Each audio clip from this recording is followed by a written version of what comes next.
안녕하십니까. 공인중개사법령 및 실무 강사 한병용이고요. 오늘부터 이제 문제집으로 여러분 수업을 합니다. 지금까지 기본 이론을 4회에 걸쳐서 기본 이론, 그다음에 심화 이론, 또 핵심 이론 이렇게 해서 이론을 정리했습니다. 그래서 이론 이제 완벽하게 이제 정리가 됐고, 이론이 정리가 됐다 하더라도 이를 이제 문제로 접목을 시켜야 되겠죠. 그래서 오늘부터는 이제 여러분 기본서 순서에 따라서 예상 문제집을 통해서 여러분들의 이제 그 문제와 이론을 완벽하게 접목을 하겠습니다.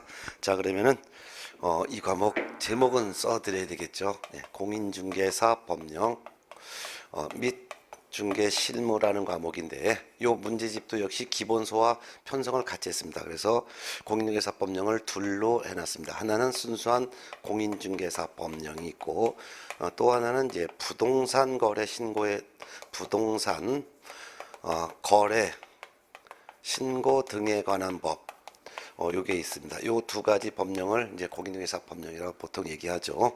이렇게 해서 이제 했고, 그다음에 이제 중개 실무라는 부분도 별도로 했습니다. 그래서 중개 실무 이렇게 해서 세 편째가 이제 중개 실무가 되는데, 공인중개사 법령에서 약 한 30문제 정도가 출제되고, 부동산 거래 신고 등에 관한 법령에서 한 4문제 정도가 출제되고, 중개 실무 파트에서 6문제가 나오는데, 만일 공인중개사 법령에서 28문제가 나올 수도 있어요. 그러면 28에서 30문제 정도가 나온다면은 중개 실무 파트에서는 적게는 6문제, 많게는 8문제 이렇게 해서 이제 문제가 나오게 됩니다. 그래서 이제 지금까지는 공인중개사 법령에서 30문제가 나오는데, 올해는 한 28문제가 나오고, 중개 실무 파트에서 8문제 이렇게 해서 더 많이 나올 수도 있다 이렇게 보시면 되겠습니다. 그래서 순서대로 공인중개사 법령 먼저 문제 풀고, 그 다음에 부동산 거래 신고 등에 관한 문제 풀고, 그 다음에 이제 중개 실무에 해당되는 문제를 풀고 해서 총 3편으로 이제 구성되어 있으니까 먼저 공인중개사 법령부터 보도록 하겠습니다. 법령에서 총칙부터 보겠습니다. 5페이지를 볼까요? 이제 5페이지에 있는 공인중개사 법령의 1장 총칙 부분인데요. 총칙 부분에서는 보통 적게는 3문제가 나오고 많게 나올 때는 4문제가 출제가 됩니다. 그래서 총칙 부분에 해당되는 내용부터 보는데요. 1절 부동산 중개업의 연역인데요. 이 중개업의 연역에서는 최근 20년 동안 한 문제도 출제가 된 적은 없습니다. 그래서 가벼운 마음으로 타치를 한번 해보겠습니다. 그래서 1번 문제 한번 볼까요? 자, 1번 문제. 공인중개사법의 연역과 관련된 기술 중에서 옳은 것은 1번 최초의 독자적인 전문 직업인으로서의 부동산 소개업자는 객주라고 할 수 있다. 틀렸죠? 각해라고 할 수 있죠. 각해가 되겠습니다. 부동산 중개업의 시작은 객주에서 시작했지만 소개업자로서, 즉 독립적인 부동산만 전문적으로 소개하는 소개업자로서의 최초의 부동산 소개업자는 각회라고 할 수가 있겠습니다. 각회. 예. 2번 부동산 중개와 관련된 최초의 법규는 소개영업법이다. 아니죠. 소개영업법은 1961년도에 일제로부터 해방되고 우리나라가 해방되고 처음 만들어진 법이 소개영업법 1961년도에 만들어진 법인데, 그것이 아니라 바로 이제 객주거간 규칙이라고 할 수 있죠. 그래서 객주거간 규칙이 되겠습니다. 객주거간 규칙은 1890년도에 나왔는데요. 그 밑에 그 해설을 해서 밑에 보면은 조선시대 보면은 각해와 객주거간 규칙이 나와 있을 거예요. 그래서 각해가 최초의 독자적인 부동산 소개업자고 객주거간 규칙 이렇게 나와 있을 거예요. 그래서 조선시대 후기에 만들어진 객주거간 규칙, 이게 바로 최초의 독자적인 부동산 관련 법제도가 되겠습니다. 예, 그래서 부동산 중개와 관련된 최초의 법규는 객주거간 규칙이다라고 해야 되겠네요. 그 다음에 3번 1961년도에 제정된 소개영업법은 무자격제로서, 여기까지 맞아요. 근데 부동산 중개업에 허가제를 채택했다? 아니고요. 그건 신고제를 채택했습니다. 따라서 공인중개사 자격이 없어도 중개업하겠다라고 신고하면 누구든지 다 중개업을 할 수 있도록 신고제를 채택했습니다. 허가제가 시작된 것은 전두환 정권이 들어서고 1984년부터 허가제로 바뀌게 됩니다. 그래서 바로 그 밑에 4번이 나와 있습니다. 1983년도에 제정된 부동산 중개업법은 중개업의 신고제를 채택했다 아니죠. 1983년도에 제정이 돼서 그 다음 년인 1984년부터 시행되게 된 부동산 중개업법은 중개업의 허가제를 채택했습니다. 허가제. 그 다음에 이제 5번 질문. 2006년부터 부동산 중개업법이 공인중개사의 업무 및 부동산 거래 신고에 관한 법으로 변경되어 시행되었고, 또한 1997년 IMF 터졌을 때죠. 1997년 7월부터 중개업의 허가제가 등록제로 전환되어 현재까지 시행되고 있습니다. 이게 맞는 거죠. 정답은 5번입니다. 자, 그러면은 중개업에 대한 연역에 대해서 중개업을 연역에 대해서만 간단히 한번 정리하게 되면은 이렇게 정리하면 되겠네요. 우리나라에서 객주에서 중개업이 시작됐고, 그 다음에 각회가 부동산 전문적으로 각회가 부동산만을 전문적으로 소개해주는 전문 소개업자가 되는데요. 각회. 그 다음에 이제 이렇게 이제 객주에서 부동산 중개업이 시작합니다. 그래서 부동산 중개업의 중개업의 시작은 이건 이제 고려 시대 때 객주에서 출발합니다. 그런데 이 객주 밑에서 일을 도와주는 직원 중에서도 부동산만을 전문적으로 흥정 붙여주는 직원이 나오게 됩니다. 그것이 바로 이제 조선시대 때 바로 각회가 되는 거죠. 각회. 이게 각회가 독자적인, 즉 이 객주로부터 독립적으로 부동산만을 전문적으로 중개업을 해주는 최초의 소개업자가 되는 것이에요. 그래서 최초의 부동산만을 전문적으로 소개해주는 소개업자는 바로 조선시대 후기에 나와 있는 각회가 되겠습니다. 각회. 그러다가 이제 우리나라는 이제 대한제국 말기에 너무 많은 이제 각회가 등장하다 보니까 객주 거간을 좀 더 규제를 하기 위해서 만들어진 법이 바로 객주 거간 규칙이 되는데, 이 객주 거간 규칙은 대한제국 말기에 만들어진 것이고, 이게 바로 최초의 바로 부동산에 관련된 최초의 법규가 되는 거죠. 최초의 법규하면 객주 거간 규칙이에요. 그랬다가 이제 일제시대가 되고, 일제시대가 끝나고 나서 우리나라 해방을 맞게 되는데요. 해방을 맞고 나서부터 지금 현재까지 이르게 될 때까지 중개업에 대한 규제는 바로 신호등 체계로 바뀝니다. 신호등 이렇게 바뀌게 됩니다. 신호등. 그래서 중개업의 규제는 신고제에서 허가제, 그 다음에 등록제로 바뀌게 되는데, 신고제는 바로 1961년도에 시행된 소개영업법. 이 소개영업법에서는 부동산 중개업은 아무나 할 수 있는데 단지 신고는 하십시오라고 신고제했어요. 그러다가 전두환 정권이 들어서고 1983년도에 제정된 부동산 중개업법에서는 중개업을 하려면 허가를 받으셔야 합니다. 이렇게 됐었죠. 그리고 1984년도 그 다음 년도인 1984년부터 시행을 했는데 허가제로 시행된 거예요. 그 다음에 등록제는 IMF가 터졌을 때입니다. 그래서 1997년도 이때 우리나라가 IMF가 터졌고, 그리고서 IMF가 터지고 나서 그에 나서 1997년도 7월부터는 중개업을 하려면 이게 IMF예요. IMF 터졌을 때 많은 사람이 직업을 잃다 보니까 중개업을 좀 쉽게 하기 위해서 등록제로 전환돼서 시행되고 있습니다. 그래서 중개업에 대한 규제의 변천사는 신고제에서 허가제에서 등록제로 전환됐고, 지금 현재까지도 중개업을 하려면은 등록을 해야 됩니다라고 지금 현재까지도 등록제로 지금 시행되고 있습니다라는 거 좀 알아두면 되겠네요. 예. 자, 그럼 정답은 5번이었고 한 장 넘어갈까요? 이 중개업에 대한 규제의 연역은 출제 가능성은 거의 없습니다. 자, 그러면 한 장 넘어가서 7페이지의 제2절을 볼까요? 공인중개사법의 목적과 법적 성격에 대한 내용인데, 여기서는 보통 한 3, 4년에 한 문제 정도가 출제가 됩니다. 그 중에서 2번 공인중개사법령의 구성, 요거는 이제 시험이 항상 나오기 때문에 별표를 하나 해놓으세요. 자, 공인중개사법령의 구성으로 틀린 것은 나왔네요. 1번 중개사무소 개설 등록 기준은 대통령령으로 정한다. 옳은 지문이고요. 2번 분사무소 설치 기준 대통령령으로 정한다. 이것도 맞죠. 3번 업무 정지 기준 대통령령으로 정한다. 아니죠. 이거는 국토교통부령으로 정하죠.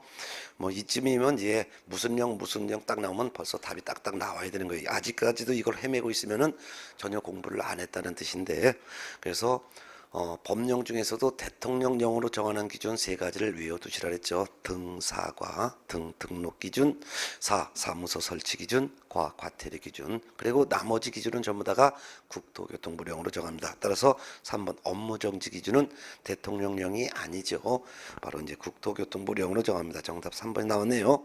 4번 자격정지 기준 국토교통부령으로 정한다. 5. 과태료 기준 대통령령으로 정한다. 정답 3번입니다. 그래서 대통령령으로 정한 기준 등사과, 그 외 나머지 기준은 싸그리 전부 국토교통부령으로 정한다. 구분하실 줄 알아야죠. 자, 그 다음에 이제 3번 문제를 볼까요? 공인중개사법과 관련된 설명 중에서 틀린 것은 이제 이거 3번 문제는 공인중개사법의 성격인데요. 1번 이 법은 민법의 특별법 맞죠? 물론 이 공인중개사법은 민법의 특별법이기도 하고 상법의 특별법이기도 하죠. 네. 2번 이 법은 부동산 중개에 관해서는 기본법적 성질을 갖지요. 맞고.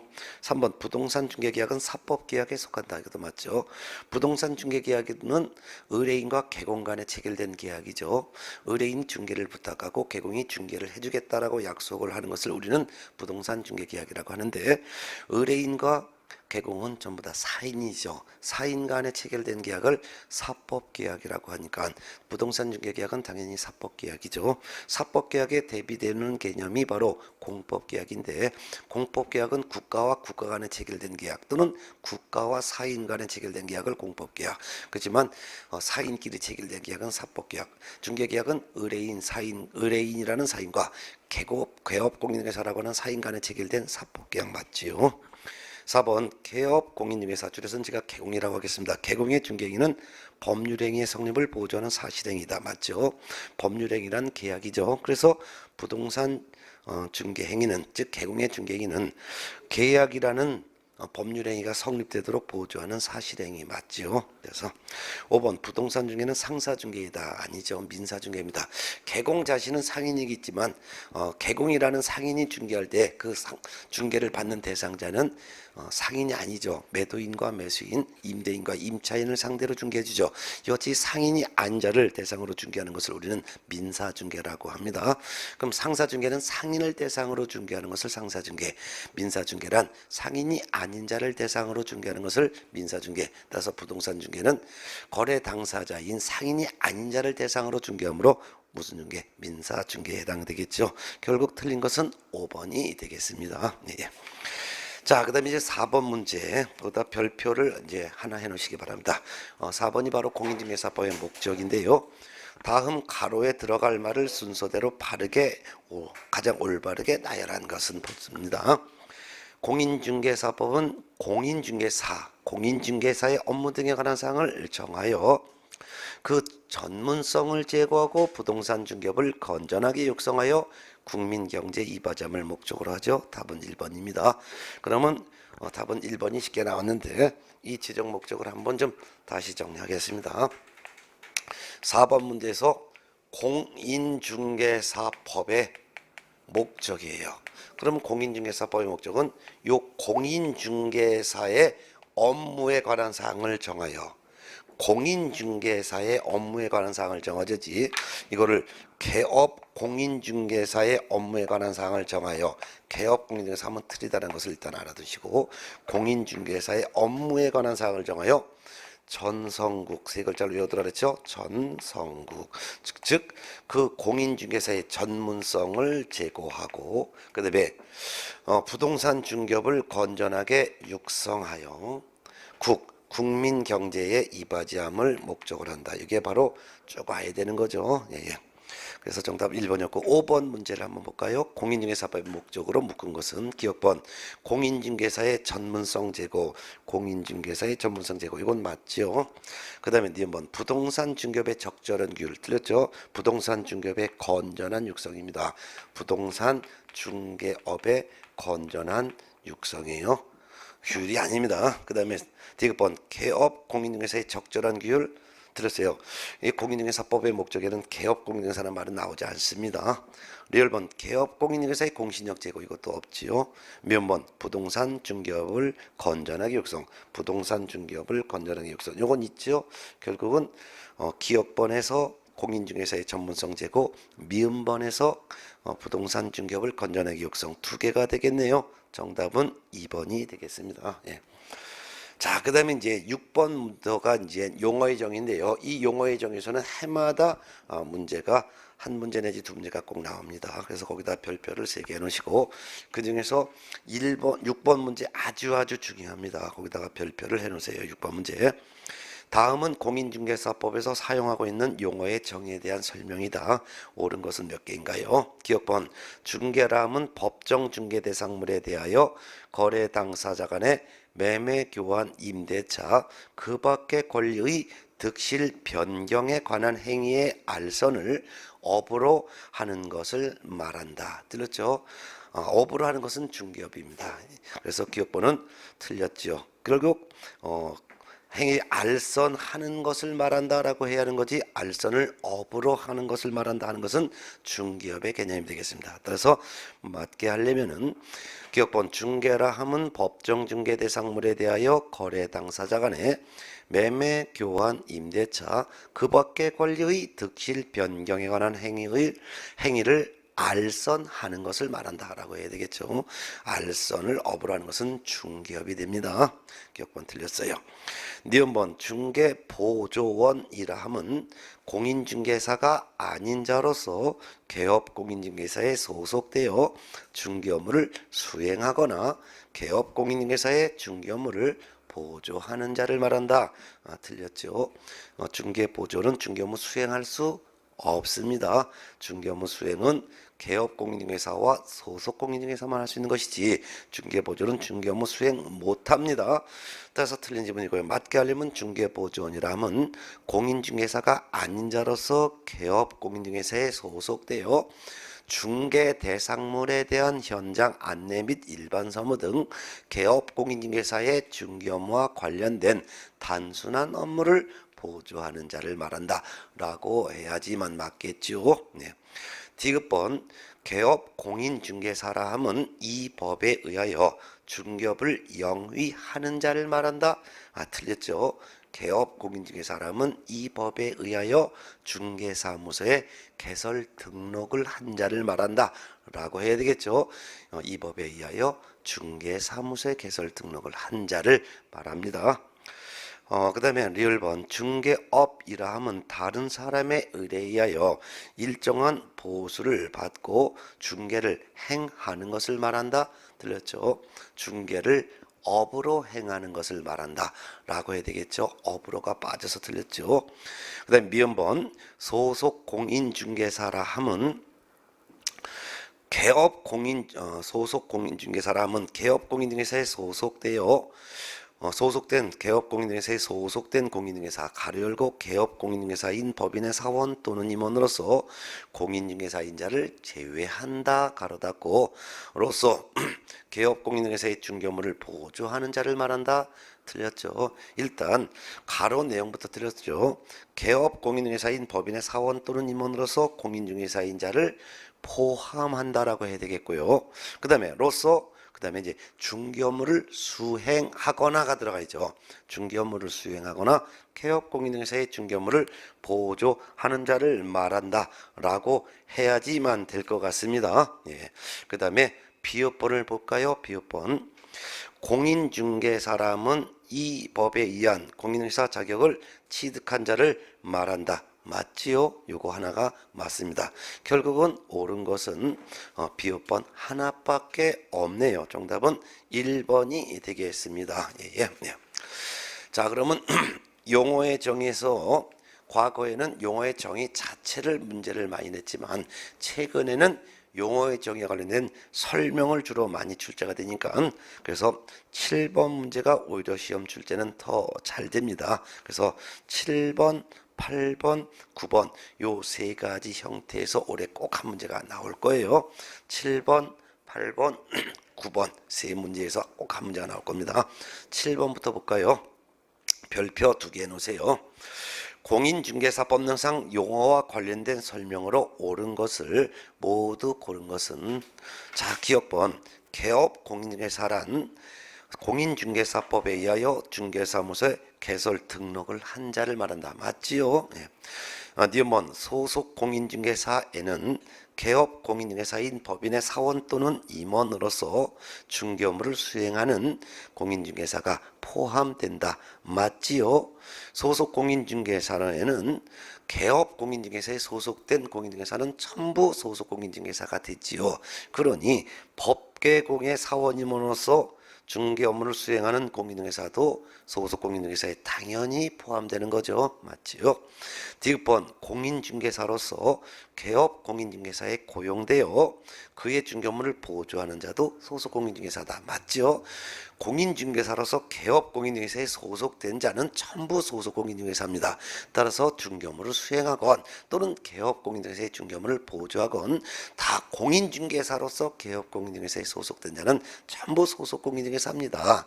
따라서 공인중개사로서 법계공에 소속된 자건, 공인중개사로서 공계공에 소속된 자건, 공인중개사로서 부계공에 소속된 자건 전부 소속 공인중개사입니다. 네.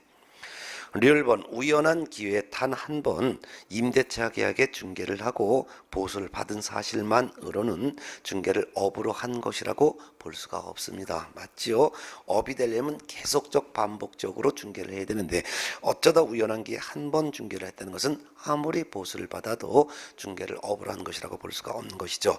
결국 옳은 설명 전부 해당이 되죠. 기억 니은 디귿 리을 정답 5번이 되겠습니다. 자, 그 다음에 8번 문제 볼게요.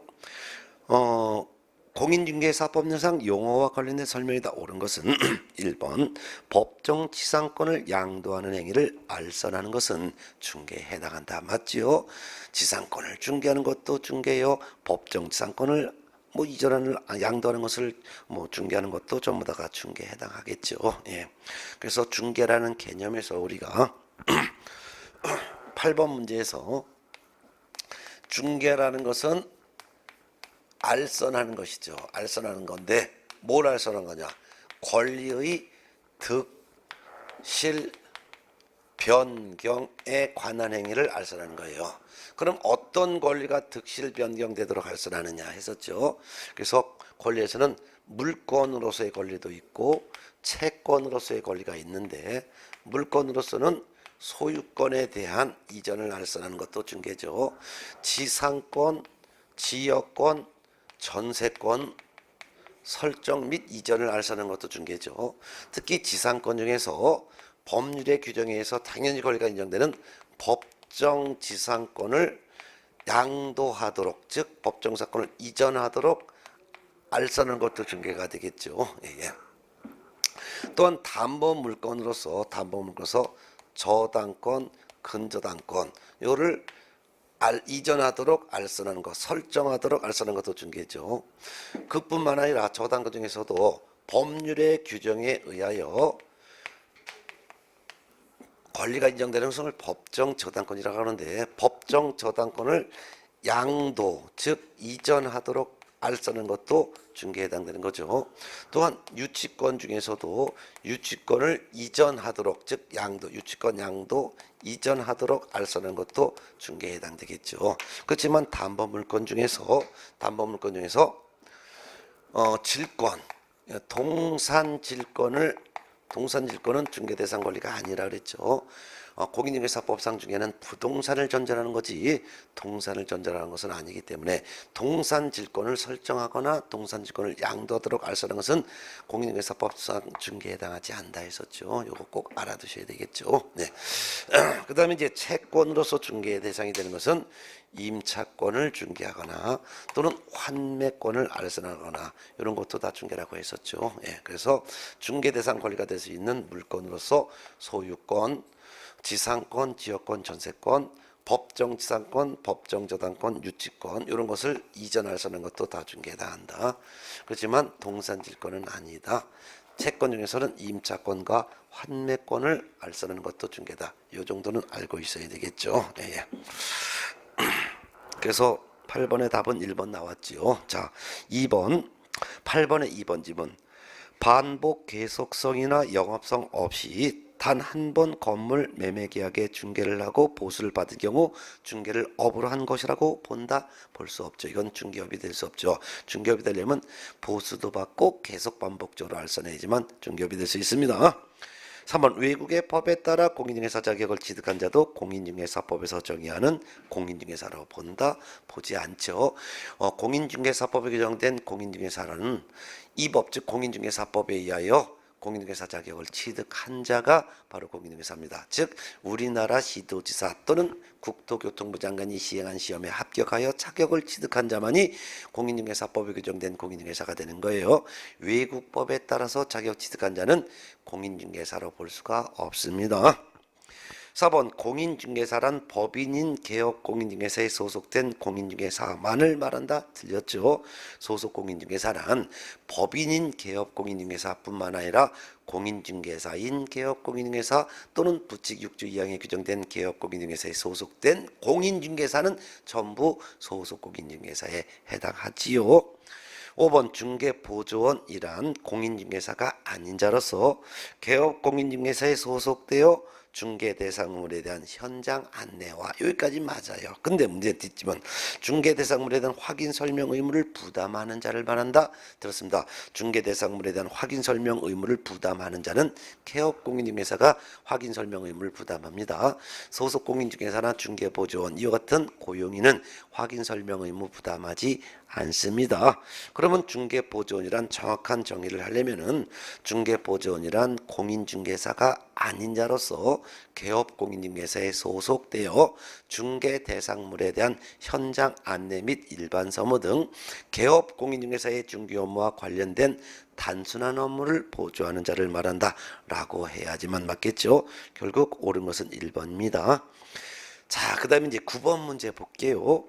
공인중개사 법령상 용어에 관한 설명이다. 틀린 것은 1번 거래 당사자 사이에 중개 대상물에 관한 교환 계약이 성립되도록 알선하는 행위도 중개에 해당한다. 맞죠? 네. 2번 개업 공인중개사란 공인중개사법에 의하여 중개사무소에 개설 등록을 한 자를 말한다. 이것도 맞지요. 3번 중개보조원이란 공인중개사가 아닌 자로서 여기까지 맞는데 중개업을 하는 자를 말한다? 아니죠. 중개보조원이란 공인중개사가 아닌 자로서 개업공인중개사에 소속된 자예요. 소속된 자입니다. 네. 중개업을 영위하는 자가 아니라 중개보조원이란 공인중개사가 아니라서 개업공인중개사에 소속되어 현장 안내 등 단순한 업무 보조하는 자지요. 4번 소속공인중개사에는 개업공인중개사인 법인의 사원 또는 임원으로서 공인중개사이자가 포함되죠. 맞지요? 5번 공인중개사란 공인중개사법에 의한 자격을 취득한 자를 말한다. 맞죠? 틀린 것은 3번이었습니다. 예, 이렇게 내용이 어려운 건 아니고 이렇게 수월하게 문제를 풀 수 있으니까 이렇게 이해만 하면 됩니다. 예. 자, 10번 문제도 볼게요. 10번 공인중개사법령상 중개업에 관한 설명 중에서 틀린 것은 1번 타인의 의뢰에 의하여 보수를 받고 금전소비 대차 알선에 부수하여 부동산에 대한 저당권의 설정에 관한 행위의 알선을 업으로 하는 경우 중개업에 해당이 되지요. 맞죠? 저당권 설정의 알선을 업으로 하는 것 중개업입니다. 저당권 설정의 알선을 업으로 할 때 금전소비 대차에 부수하여 저당권 설정의 알선을 업으로 하는 것도 당연히 중개업에 해당하지요. 옳은 질문. 2번 개업공인중개사가 실제 계약 당사자가 아닌 자에게 전세계약서를 작성하여 교부하여 그가 이를 담보로 금전을 대여받음으로써 대부업자에게 손해를 입힌 경우 주의의무 위반에 따른 손해배상 책임이 있습니다. 맞죠? 따라서 개업공인중개사가 실제 계약도 중개하지 않았는데 가짜 전세계약서를 작성해서 교부했다면 이를 담보 제공하여 돈을 꼬우고 돈을 갚지 않았을 때 그 피해를 입은 대부업자에게 발생한 손해는 가짜 전세계약서를 작성한 개업공인중개사가 당연히 배상 책임이 있는 것이죠. 맞죠? 3번 변호사가 중개업을 하고자 하는 경우 공인중개사 법령상의 중개사무소 개설 등록 기준을 적용받아야 합니다. 맞죠? 아무리 변호사라 하더라도 중개업을 하려면 중개사무소 개설 등록을 해야 됩니다. 등록을 하려면 먼저 변호사라 하더라도 공인중개사 자격을 일단 취득을 해야 되고, 그 다음에 공인중개사 법령에 규정되어 있는 등록 기준으로서 실무교육도 미리 받아야 되고, 사무소 건물 확보를 한 다음에 등록을 해야지만 중개업을 할 수 있는 거예요. 따라서 변호사가 중개업을 하려도 공인중개사 법령상의 등록 기준 적용받습니다. 맞는 거고요. 4번 우연한 기회에 한 번 중개하고 수수료를 받은 사실만으로는 알선 중개를 업으로 한 것이라고 볼 수는 없다 그랬죠. 맞고. 5번 중개사무소 개설 등록하지 않고 부동산 거래를 중개한 자가 거래 당사자들에게서 단지 보수를 받을 것을 약속하거나 요구하는 데 그친 경우라도 공인중개사법령상 처벌의 대상이 된다. 처벌의 대상이 될 수 없습니다. 공인중개사법령상의 처벌의 대상은 무등록 중개업을 한 자가 처벌의 대상이 됩니다.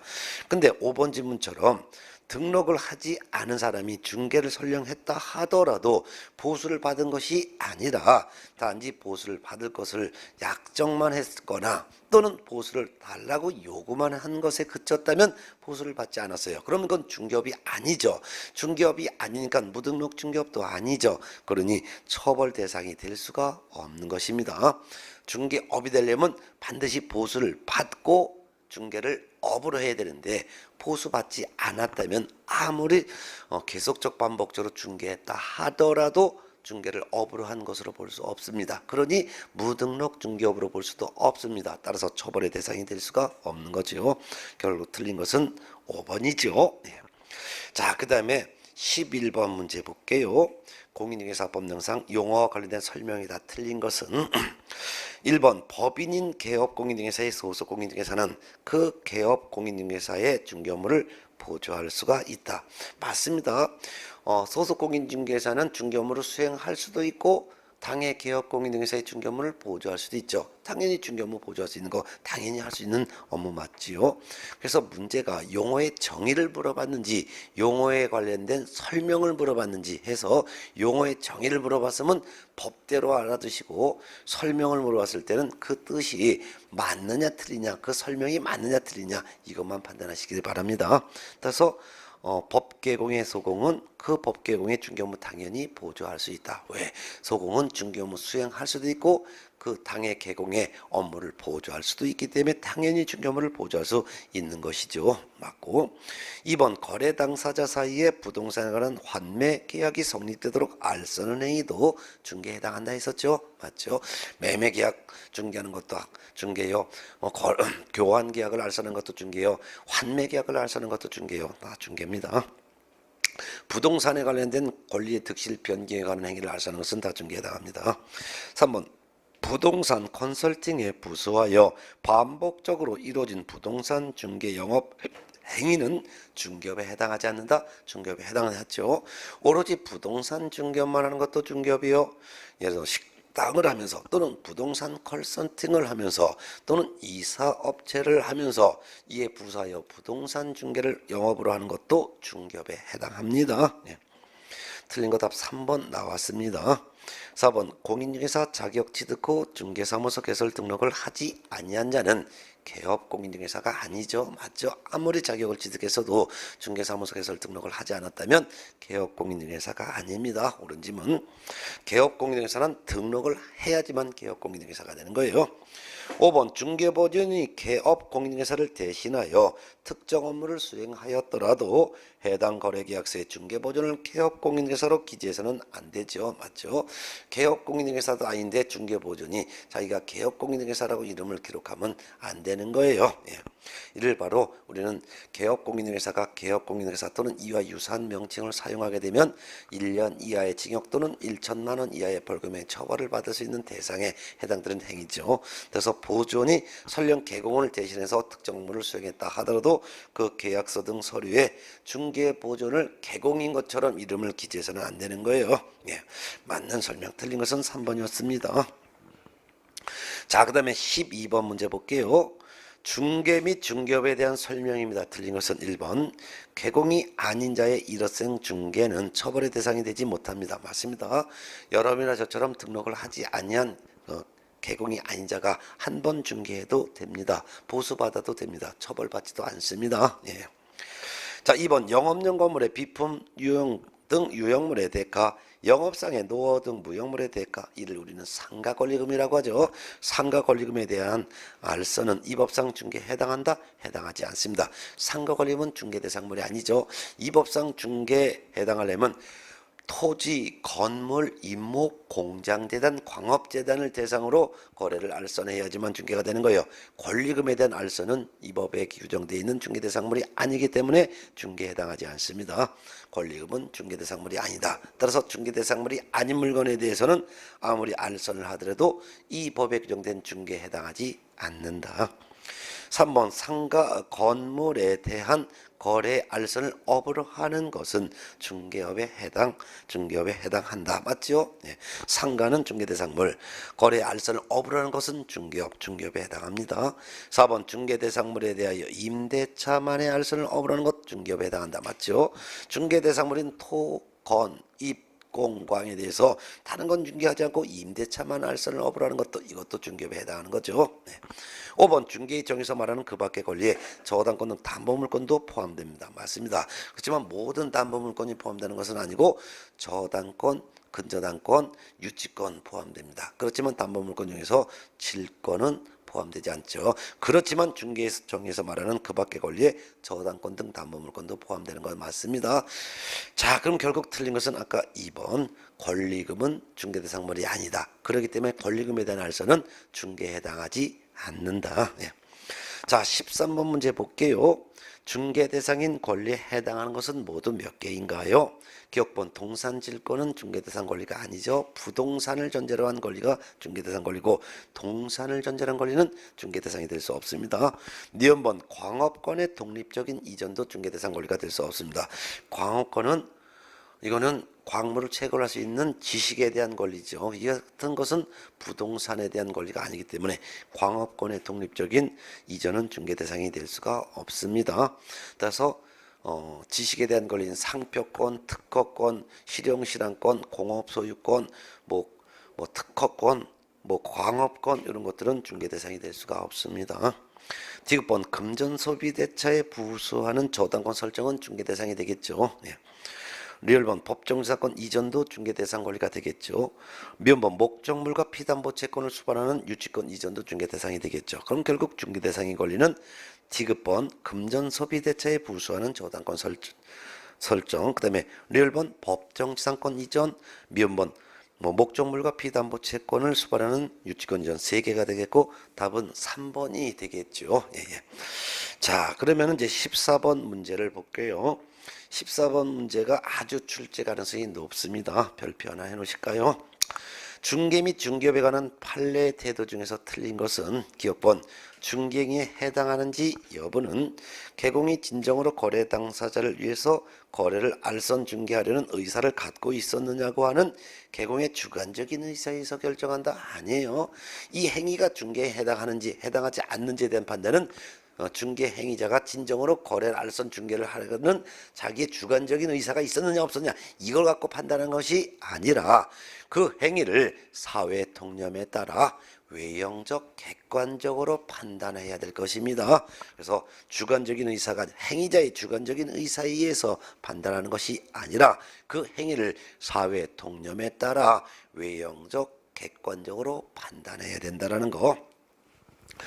기억번 틀렸고요. 니은번 중개 행위에는 개공이 거래의 쌍방 당사자로부터 중개 의뢰를 받은 경우뿐만 아니라 거래의 일방 당사자의 의뢰에 의하여 중개 대상물의 매매나 교환이나 임대차나 그 밖의 권리의 득실을 변경해가는 행위를 알선 중개하는 경우도 역시 포함됩니다. 맞습니다. 쌍방으로부터 의뢰받아 거래를 알선 중개하는 것을 우리는 단독 중개라고 하고 거래 당사자 중 일방으로부터 의뢰받아 거래를 알선 중개하는 것을 우리는 다른 계급과 같이 중개하는 공동 중개라고 합니다. 따라서 단독 중개뿐만 아니라 공동 중개도 중개 행위에 해당합니다.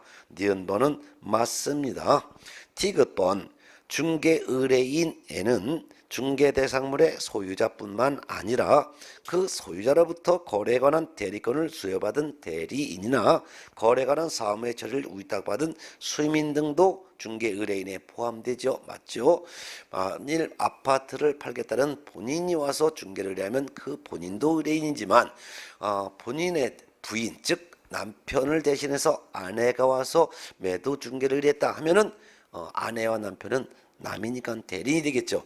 대리인이 와서 중개할 때 이 대리인의 중개행위도 의뢰인의 범주에 포함된다 그 말입니다. 따라서 부동산 소유자가 직접 와서 중개를 의뢰하는 경우뿐만 아니라 부동산 소유자의 대리인이 와서 중개를 의뢰하더라도 대리인도 의뢰인의 범주에 포함이 되는 것입니다. 옳은 지문이죠. 리얼번 부동산 중개업무는 기본적으로 상행위에 해당합니다. 맞습니다. 개업 공인회사 자신이 상인에 해당하고 상인이 하는 행위는 전부 상행위에 해당합니다. 따라서 부동산 중개업무도 역시 개공이 중개업무 하기 때문에 기본적으로 상법에 규정된 상행위에 해당하는 것이죠. 옳은 지문이 되겠습니다. 미연본 중개사무소 등록증을 대여받아 중개사무소를 운영하는 갑이 직접 거래 당사자로서 위 중개사무소를 방문한 을과 임대차 계약을 체결한 경우 이러한 갑의 이러한 행위는 중개행위에 해당한다?